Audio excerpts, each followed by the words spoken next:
आज हमने बनाई है दाल मखनी, जो कि बहुत ही स्मूथ टेक्सचर लिए होती है और सभी को खाने में बहुत ही ज़्यादा पसंद आती है। ये चाहे आप किसी भी बर्थडे पे, ओकेजन पे, शादी की सालगिरह पे कभी भी आप बना सकते हैं और बहुत ही इजी रेसिपी के साथ बनकर तैयार हो जाती है। तो आइए बनाना स्टार्ट करते हैं।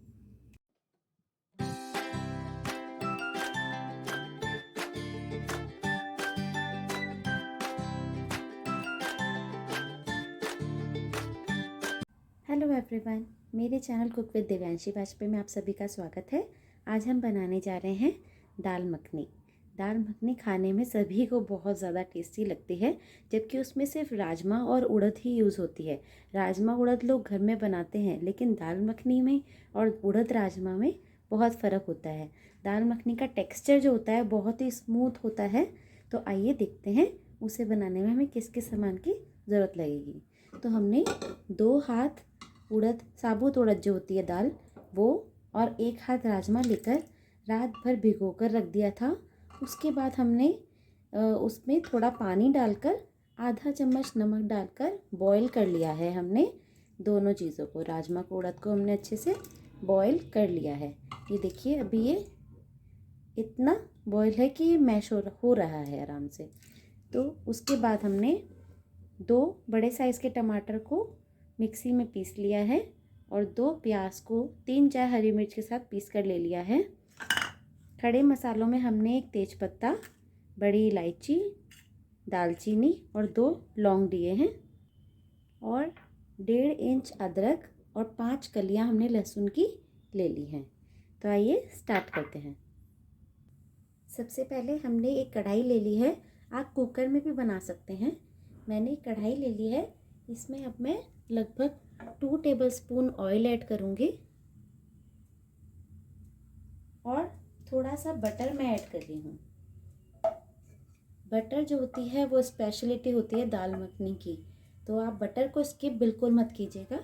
अब बटर को हमें बहुत ज़्यादा गर्म नहीं करना है। जैसे ही बटर थोड़ा मेल्ट होने लगेगा, हम अपने मसाले इसमें ऐड कर देंगे।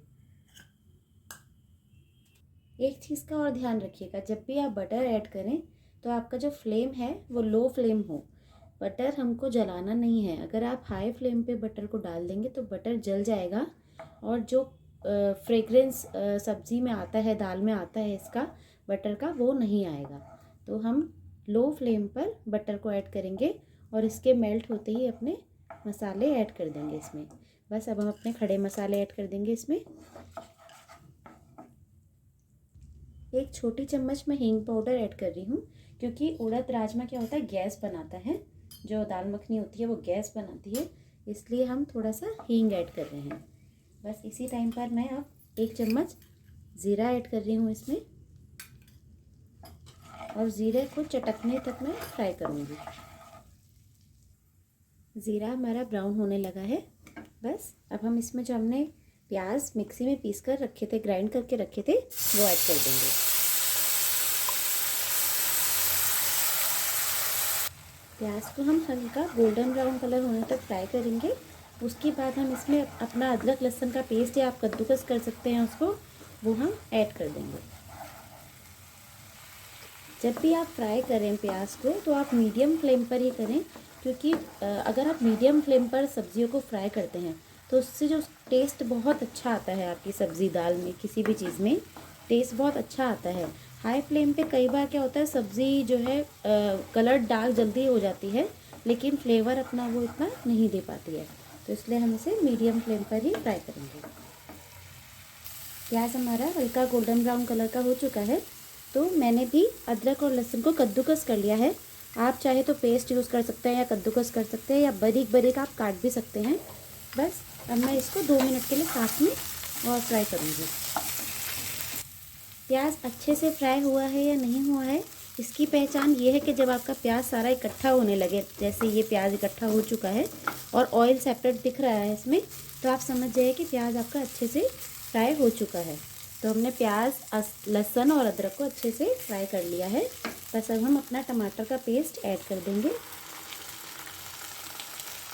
और फ्लेम को लो कर लीजिएगा, क्योंकि अब हम इसमें मसाले ऐड करने जा रहे हैं। तो मसाले जले नहीं, इसके लिए हम लो फ्लेम कर लेंगे। और मैं नमक ऐड कर रही हूँ लगभग 1 चम्मच। आप नमक बिल्कुल ध्यान से ऐड कीजिएगा, क्योंकि उबालते टाइम पे भी आपने नमक ऐड किया होगा, तो वो नमक का आप ध्यान रखिएगा। जितना आप नमक खाते हो उसके हिसाब से आप नमक ऐड कीजिएगा। और मैं कश्मीरी चिली पाउडर डाल रही हूँ आधी चम्मच, धनिया पाउडर 1 चम्मच। अब सभी मसालों को हम अच्छे से मिक्स करेंगे और ऑयल सेपरेट होने तक इसको पकाएंगे।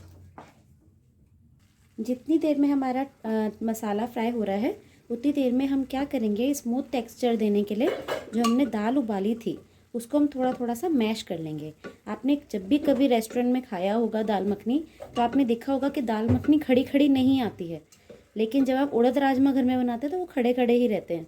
तो दाल मखनी का एक सीक्रेट टिप ये है बनाने की कि आप इसको हल्का हल्का सा मैश कर लीजिए। ये देखिए, हमने अपनी दाल को थोड़ा थोड़ा सा मैश कर लिया है और अब ये बिल्कुल थिक भी हो गई है। तो आइए देखते हैं, हमारा प्याज टमाटर का जो मसाला बनाया था हमने, वो भी रेडी हो चुका है। ऑयल सेपरेट होने लगा है, देख सकते हैं आप, ऊपर ही आने लगा है ऑयल। बस अब हम इसमें 1 कटोरी पानी डालकर एक बॉईल आने तक के लिए वेट करेंगे।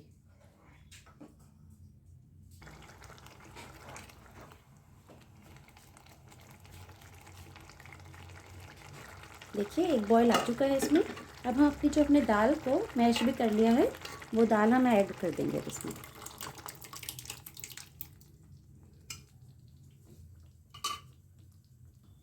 अब हम इस टाइम पर थोड़ी सी कसूरी मेथी को हाथ में लेकर क्रश करके दाल में डाल देंगे।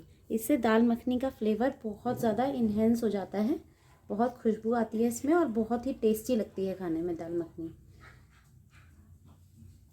और अब 1/4 चम्मच मैं इसमें गरम मसाला ऐड कर रही हूँ और अब मैं इसको लगभग 20 मिनट के लिए पकने के लिए छोड़ दूँगी।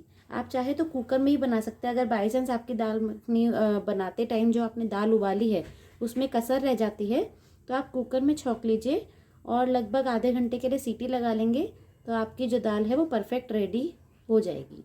बस अब मैं इसको लगभग 20 मिनट के लिए पकने के लिए छोड़ दूँगी। तो 20 मिनट हो चुके हैं हमको अपनी दाल को पकने छोड़कर, और ये अच्छा कलर भी आ गया है, इसमें नाइस कलर आ गया है, इसकी थिकनेस भी बिल्कुल सही हो गई है इस समय। अब हम गैस ऑफ कर देंगे और इसको हल्का सा ठंडा होने के लिए रख देंगे। उसके बाद हम इसमें क्रीम ऐड करेंगे। तो दाल को हमने थोड़ा सा ठंडा कर लिया है। अब हम इसमें धनिया पत्ता डाल देंगे और अच्छे से इसको मिक्स कर लेंगे। और अब हम दाल को सर्व करने के लिए एक बोल में निकाल लेंगे। दाल को सर्व करने के लिए हमने सबसे पहले इसमें थोड़ा बटर ऐड कर दिया है और अब हमने मलाई को थोड़ा फेंट लिया है क्रीम बनाने के लिए। आप क्रीम जो डिब्बे में आती है आप वो वाली भी यूज़ कर सकते हैं, टेट्रा पैक वाली। मैं मलाई को फेंट चुकी हूँ, फ्रेश क्रीम बना ली है। अब मैं सर्व करने के लिए इसको थोड़ा सा गार्निश कर लूँगी क्रीम के साथ। ये देखिए, हमारी दाल मखनी बिल्कुल अच्छे से बनकर रेडी हो गई है और जो इसका टेक्सचर है बहुत ही स्मूथ टेक्सचर में रेडी हुई है, जिसके लिए मैंने आपको बताया भी था कि टिप क्या है। हल्का सा हमको मैश करना है और अच्छे से इसको पकाना है, तो हमारी दाल बहुत ही अच्छी थिकनेस के साथ और बहुत स्मूथ टेक्सचर में रेडी हो जाती है। तो अगर आपको मेरी दाल मखनी की रेसिपी पसंद आई हो तो प्लीज़ वीडियो को लाइक शेयर करना मत भूलिएगा। चैनल को सब्सक्राइब करके बेल आइकन ज़रूर दबाइएगा ताकि आपको आने वाली वीडियोस मिलती रहें।